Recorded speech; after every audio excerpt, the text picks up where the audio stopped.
আমি অকৃতজ্ঞ নিচিনা কাম হ'ব। গতিকে তেখেতসকলক মই সশ্ৰদ্ধাৰে স্মৰণ কৰিছোঁ।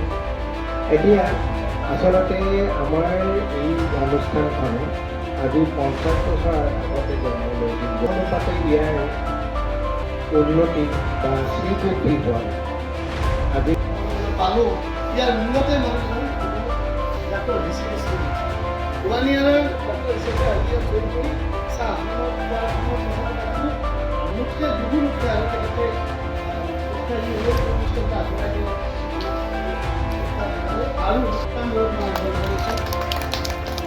আমাৰ ডাক্তৰ মনীষ ছাৰে আমি কথাখিনিৰ পিছত আমি লাহে লাহে কথা পাতিম।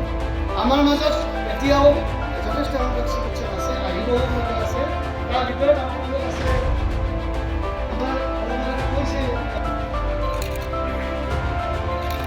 দলং নাই, এনেকুৱা এটা দুৰ্যোগৰ মাজত আমি ইয়াত আহিছিলোঁ আৰু মমেণ্টৰে আদৰণি ভাষণ দিয়াৰ ইতিমধ্যে সভাপতি মহোদয়ে কৈছে।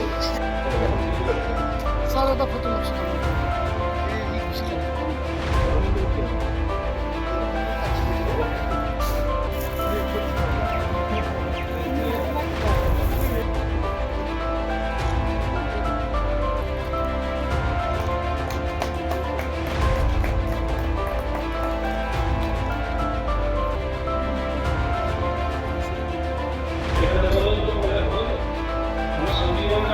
আৰু বেছি উৎসাহ দিয়ে কিয় নহয়